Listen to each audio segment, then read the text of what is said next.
오늘 하나님 말씀은 누가복음 19장 10절, 또 누가복음 17장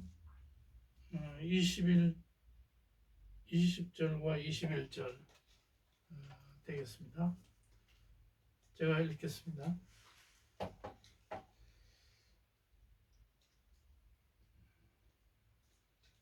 바리새인들이 하나님 나라는 어느 때에 임하니까 묻거늘 예수께서 대답하여 가라사대 하나님 나라는 볼 수 있게 임하는 것이 아니요 또 여기 있다 저기 있다고도 못하리니 하나님 나라는 너희 안에 있느니라.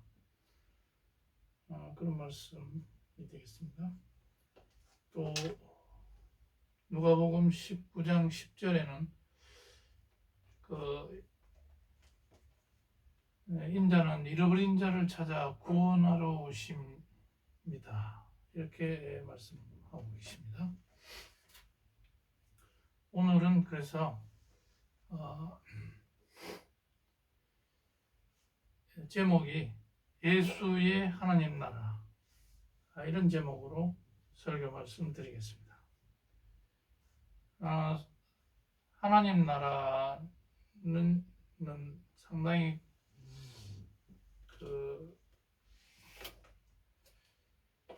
중요한, 우리가 성경 공부에서 상당히 중요한 부분이 되겠습니다. 성경을 창세기부터 계시록까지 다 후속사적으로 봤을 때 하나님 나라 이야기가 되겠습니다. 그런데 그 하나님 나라는 언약을 통해서 이렇게 구약을 통해서 계속해서 언약의 말씀을 통해서 예언으로 주어졌습니다. 앞으로 이렇게 될 것이다. 그런데 예수님이 오셔가지고 바로 그러한 언약이 성취되는 그런 하나님 나라를 성취하는 분으로 오셨습니다. 그래서 신약에 들어와서 AD 1세기 예수님이 오심으로 말미암아 이 하나님 나라가 성취된 것인데, 그러면 우리가 궁금해지는 것이 있습니다. 우리가 구약에서도 하나님 나라를 많이 말씀하고 있는데, 그 하나님 나라는 결국 하나님이 통치하는 그런 나라가 되겠습니다. 그런데 그 나라의 그 성취를 하러 오신 분이 바로 예수님이다. 예수 그리스도이시다. 그랬을 때 우리가 그 말로만 듣던 그 하나님 나라는 과연 그렇게 하나님의 통치가 임하는 그런 나라라고 들었는데, 그러면은 예수님이 어떻게 하나님 나라를 말씀하셨나? 그러면 바로 예수 그리스도의 하나님 나라를 우리가 살펴보면 되겠는데, 그것은 사복음서에 잘 나와 있습니다. 예수님이 그 마가복음 1장 15절에서 바로 이런 말씀을 하시죠. 그 하나님 나라가 가까이 왔다. 회개하고 복음을 믿어라. 예수님이 사역을 시작하면서 바로 그 말씀을 하셨죠. 그리고 그래서 이제 하나님 나라는 시작이 됐는데, 그 하나님 나라는 그러니까 우리가 열심히 살고 또 좋은 일 많이 해서 공덕을 쌓아서 죽고 나서 어떤 그 삼층천 하늘나라 천국으로 가는 것이냐, 지옥이 아닌 천국으로 가는 것이냐, 그런 것도 있을 수 있습니다. 요한계시록에서 그런 심판이 있어가지고 믿지 않는 자들이라든지 악을 행한 사람들은 저울에 달아서 영원한 불못으로 떨어지는 사람이 있는가 하면은 하나님 나라의 천국으로 들어가는 사람들이 있다. 이렇게 가르치고 있습니다. 그런데 예수님은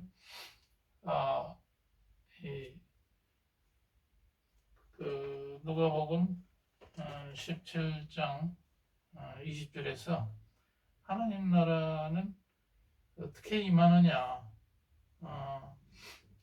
볼 수 있게 임하는 것이 아니고 여기 있다 저기 있다도 못하고 바로 너희 안에 있다, 이렇게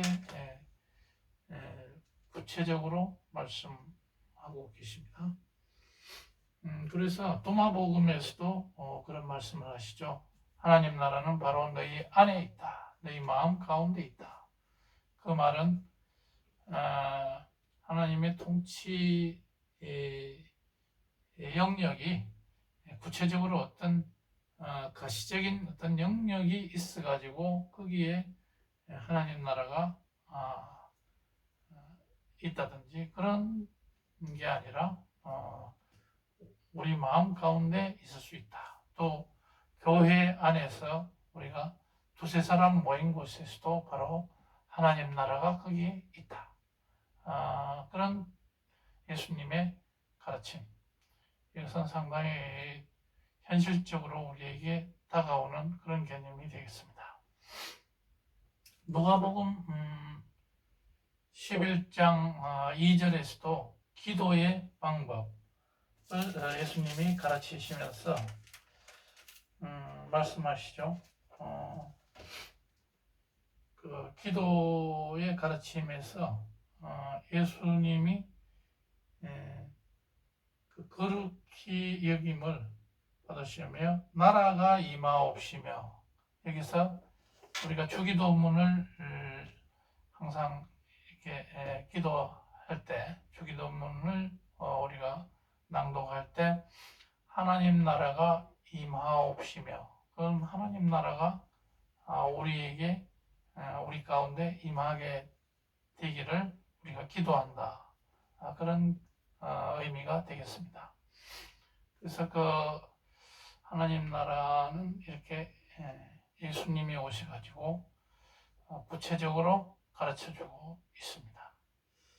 근데 그 예수님의 하나님 나라, 이것은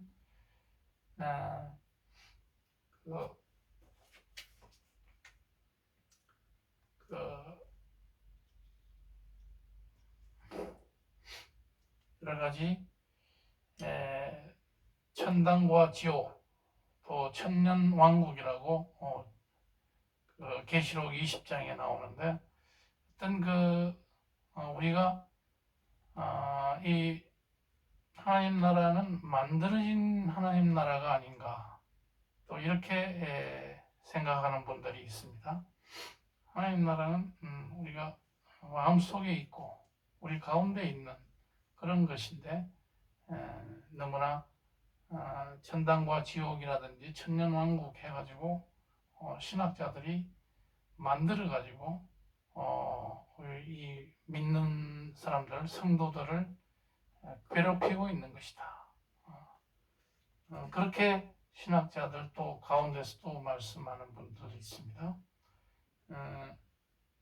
그 특별한 예수님의 가르침을 그대로 받아들이면 되지, 뭘 그렇게 아주 거창하게 있지도 않은 그런 개념들을 지어내가지고 믿는 사람들을 오히려 괴롭히고 고통스럽게 한다, 이런 이렇게 설명하는 분들도 있는데, 예수님은 죽어서도 실제로 이 하나님 나라에 들어가는 그런 말씀도 하셨기 때문에 우리가 그것을 등한시해서도 안 될 것입니다. 계시록 20장에 보면 어떤 너희가 행위한 대로 심판을 받을 것이다. 또 믿는 사람들은 또 생명책에 기록돼서 심판을 면하게 된다. 이런 성경의 말씀이 있기 때문에 우리는 그런 것을 소홀히 하면 안 될 것이다.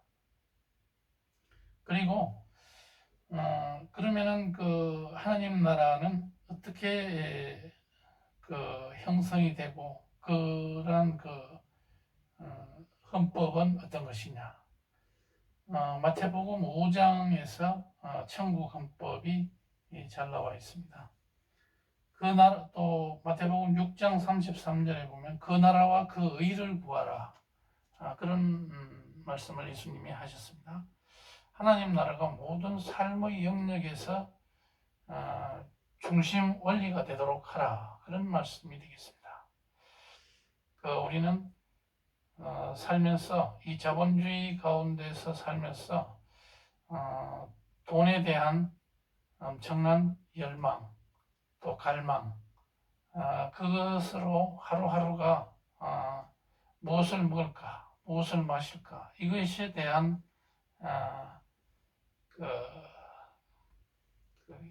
열망으로 머릿속에 가득 차 있습니다. 그렇기 때문에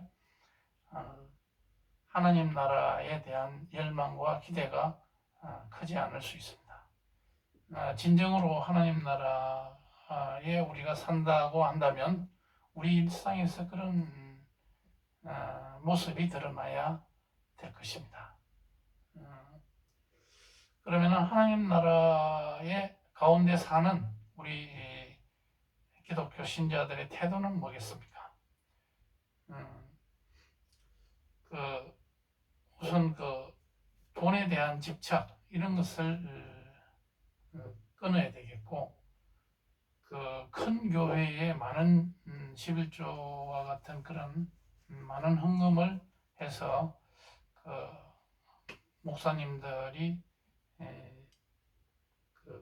그 돈을 가지고 싸움질을 하고 하는 그런 일이 없도록 해야 되겠고 또 돈이 있다면 11조는 고아와 가부, 나그네에게 주는 방향으로 또 길가에 구걸하는 자들에게 주는 또 돈이 없어서 병원비를 못 대가지고 전전긍긍되는 그런 사람들에게 바로 돈을 주는 그런 일이 있어야 되겠고 또 잘 나가고 택택한 그런 교회에 돈을 갖다 주는 것이 아니라 지하교회에서 신음하는 정말 어렵게 살아가는 그런 교회의 목사님들이나 그 가족들 또 그 성도들을 위해서 그 교회가 운영이 될 수 있도록 돈을 갖다 주는 그리고 무엇보다도 자기 자신을 위해서는 큰 돈을 쓰지 말아야 되겠습니다. 옷 사 입는다든지 안경을 비싸게 맞추고 그런 일은 없어야 되겠다. 자기를 위해서 검소하게 살아가는 것 그리고 그 남는 돈이 있으면은 어떻게든지 가난하고 또 필요한 이 시대에 필요한 돈이 필요한 사람들에게 나눠줘야 돼요. 지금도 아프리카에 굶어 죽는 사람들이 많이 있습니다. 그 선진국이나 이런 데서는 식량을 버리고 또 많은 음식물 쓰레기로 버리고 있는데 그것을 아껴서 아프리카 난민들을 구제할 수도 있고 또 우크라이나 사람들을 구제할 수도 있고 이런 것들이 우리에게 필요한 사랑의 자세 그런 것들이 하나님 나라에 살아가는 우리의 자세라고 할 수가 있겠습니다.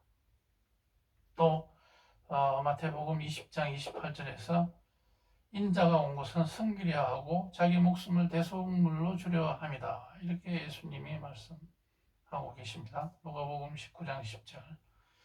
그렇다는 것은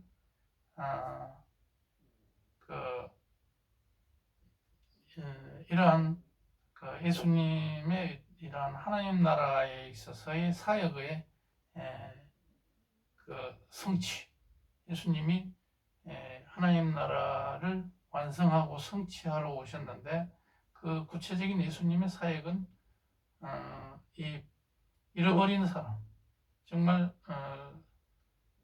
희망을 잃고 고통하고 있는 그런 사람들을 구원하러 오셨다. 그리고 요한복음에서는 또 빛으로 오신 하나님, 예수 그리스도 그분은 바로 하나님 그 자체다. 하나님이시다. 신의 본성을 가지신 분이다. 이렇게 이제 사복음서에서는 정언을 하고 있습니다. 그런 것을 우리는 사복음서에서 하나님 나라는 이런 것이다 하는 것을 예수님의 말씀을 통해서 우리가 알 수가 있습니다. 그 마가복음 10장 17절에 보면 부자 청년과 대화하는 예수님의 모습이 나와 있습니다. 부자 청년은 율법주의에 철저하게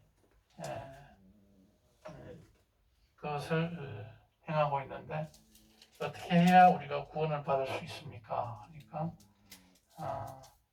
그 율법을 잘 지키고 하나님 사랑과 이웃 사랑을 해라. 그러니까 부자는 그거 다 했습니다. 하니까 네 소유를 다 팔아 가난한 자에게 나누어 주라. 그리고 나를 따르라. 그것처럼 하나님 나라 예수님이 통치하는 예수님이 그 안에서 다스리고 있는 그 하나님 나라의 진정한 시민이 되려면 이렇게 거기에 따르려고 하면은 자기 소유를 팔아서 가난한 자에게 나눠주고 나를 따르라. 이렇게 선결 조건이 그렇게 되어 있다는 겁니다. 오늘날 우리 돈이 왕이 되고 돈이 신이 된 이 자본주의 사회에 우리가 살다가 보면 이러한 개념은 정말 받아들이기 힘들겠지만 예수님은 분명하게 말씀하고 계십니다. 마태복음 6장 24절에 하나님과 재물을 겸하여 섬기지 마라. 분명하게 말씀하십니다. 그러면 우리가 하나님 나라에 살면서 어떤 태도로 살아야 되겠다 하는 것이 분명하게 나와 있는 것을 우리가 사복음서에서 대충 알게 됐을 겁니다. 그리고 큰 계명 마가복음 12장 28절에 보면 큰 계명은 이것이다. 하나님 사랑과 내 이웃 사랑이다. 이렇게 네가 하나님 나라와 내 이웃을 내 몸과 같이 사랑해야 된다. 예수님이 하나님 나라에 들어와 있는 사람들의 기본적인 삶의 태도다. 이렇게 분명하게 말씀하고 있는데 우리가 정말 교회에서 가르치고 있는 것이 이웃 사랑에 대한 가르침은 많지가 않은 것 같습니다. 신학교 같은 데서도 커리큘럼에서 구제와 사회복지 이런 그 관련한 이런 그 과목이 있는데 가보면은 그러한 구체적으로 어떻게 이 사회의 어떤 루트를 통해서 어떻게 우리가 이웃을 구제하고 해야 되는가 이런 것이 신학교 목회학 과정에 없습니다. 가보면 전부 철학이나 가르치고 그렇게 하면서 그 대학교 총장이나 이런 사람들은 어떻게 뭘 가르치냐 열심히 무릎 꿇고 기도해라. 그리고 하나님 나라를 그 하나님을 어떻게든지 사랑하라. 이것만 가르치고 있습니다. 그런데 그것도 정말 교수나 또 그 학장, 또 총장, 설립자 이런 분들이 그 마음속에 진짜 그 하나님을 사랑하는 그런 마음이 있는지 없는지 저는 잘 모르겠습니다. 오히려 없다고 말할 수 있습니다. 하나님을 팔아서, 예수님을 팔아서 그 등록금을 받아가지고 자기의 어떤 그 욕망을 채우는, 또 자기가 총회장이 돼서 또 큰 이름을 날리고 또 큰 종교 권력을 행사하려고 하는 이런 분들이 있지 않나. 또 학생들은 또 학교 다니기 위해서 그 대출, 학자금 대출을 받아가지고 몇 천만 원씩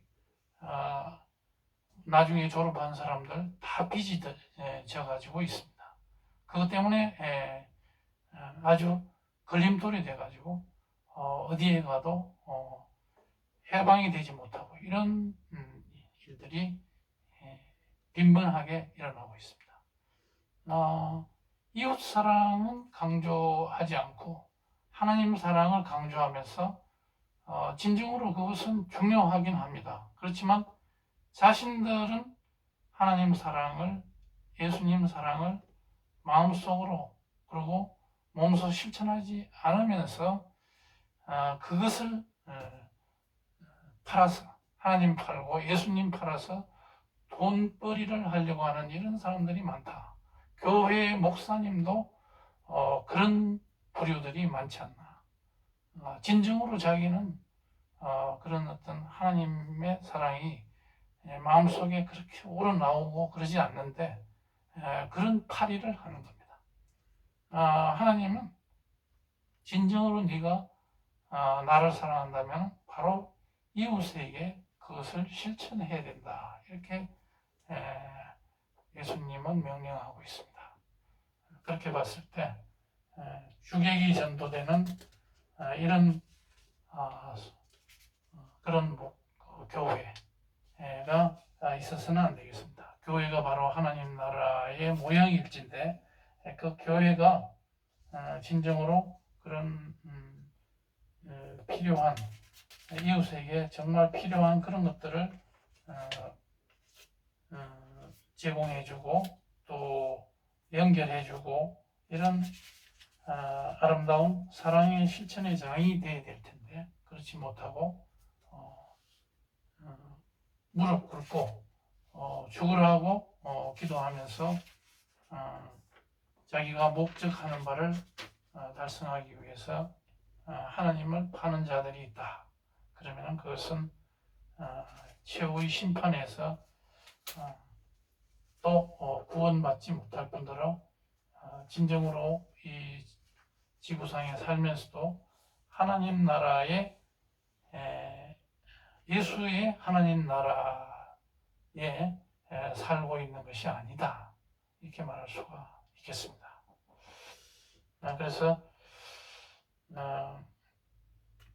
그 하나님 나라가 어떤 것이냐 지금까지 계속 설교를 해왔는데 오늘은 예수님의 하나님 나라 그것을 사복음을 통해서 사복음서에서 나타난 예수님의 말씀을 통해서 몇 가지 알아봤습니다. 다음번에는 사복음서의 마태복음은 그러면은 예수님의 어떤 그 직임, 예수님은 왕으로 오셨다. 하나님 나라의 왕으로 오셨다. 또 이스라엘의 왕으로 오셨다. 그리고 마가복음은 1장 1절에 다윗의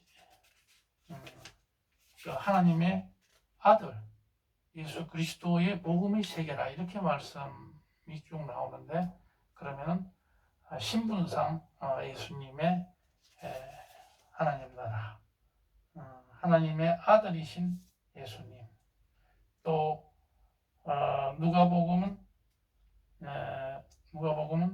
이렇게 잃어버린 자를 찾아러 온 예수님. 그러면은 뭐겠습니까? 사역, 예수님의 사역은 이런 것이었다. 그 다음에 요한복음은 1장 1절에서 빛 대신 예수님을 말씀하고 있습니다. 태초에 말씀이 계시니라. 또 이 말씀이 곧 하나님이시다. 그러니까 예수 그리스도가 하나님이신 바로 예수 그리스도, 이런 예수님의 본성이 바로 하나님이셨다. 이런 것을 통해서 예수 그리스도의 하나님 나라를 구체적으로 좀 더 설교할 기회가 있겠습니다. 오늘 여기서 마치고 다 같이 기도하시겠습니다.